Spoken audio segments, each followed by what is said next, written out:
Because money moves in and out of every single small business, managing your cash flow is important. Even though you can't avoid the expenses side of the cash flow, you can still follow a solid process to help you keep your bills and business costs under control, and it could even save you some money.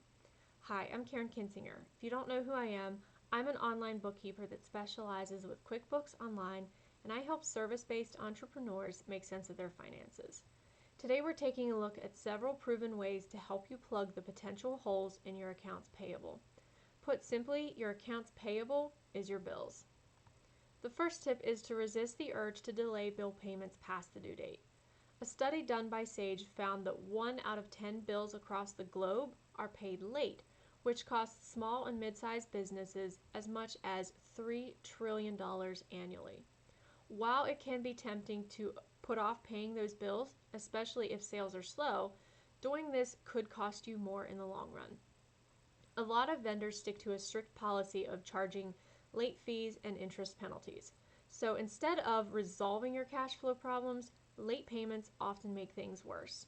Delinquent accounts could force sellers to either demand payment up front, deny future requests, or forward your unpaid accounts to a collection agency. A software system like QuickBooks allows you to generate an aging summary of your bills that shows you which ones are overdue and by how many days, as well as which bills are not due yet.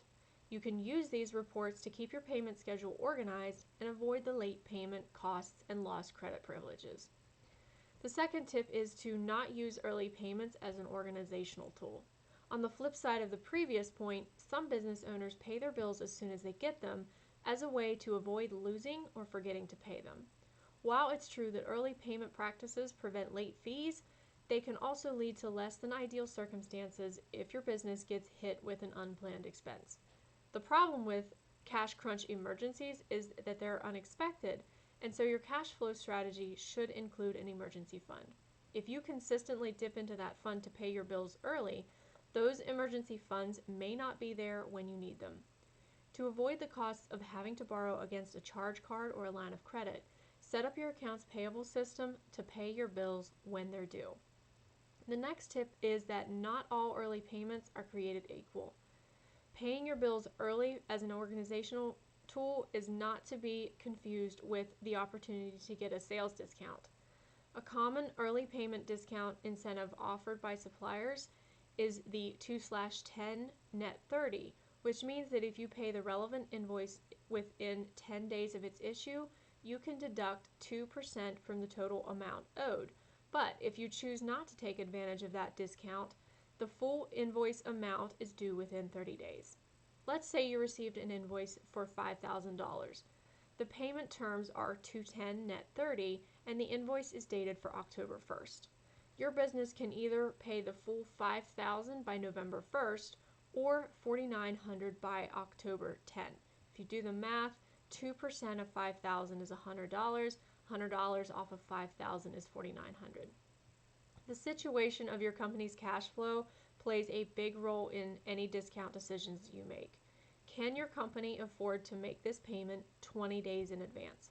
Or are your cash reserves in a state that saving $100 won't justify leaving your business vulnerable to any unplanned expenses? The next tip is to make sure that you only pay once. Shelling out money for business expenses is painful enough the first time around without making the mistake of paying the same bill twice.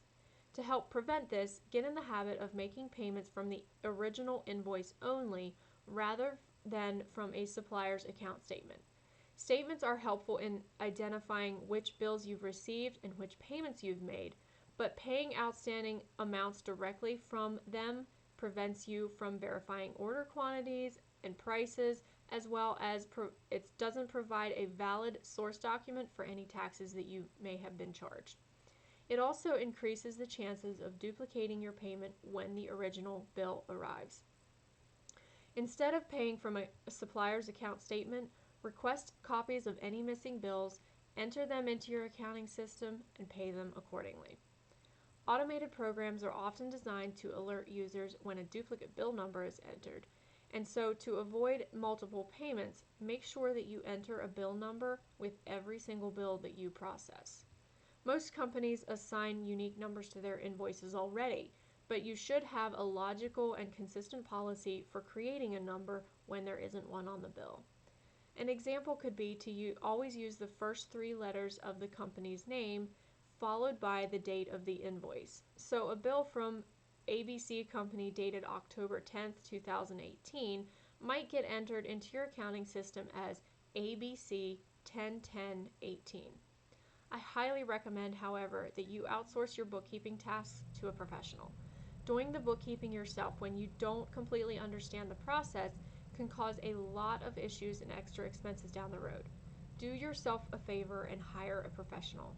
Not only will you save yourself the headache of trying to do it yourself, but you'll also save time that can be used to focus on revenue generating activities. If you're ready to outsource your bookkeeping, I'd love to chat with you. You can book a free discovery call with me and we'll discuss where you are in your business, where you'd like to be, as well as what your bookkeeping needs are. So book your free discovery call with me using the link in the video's description, and I look forward to chatting with you very soon.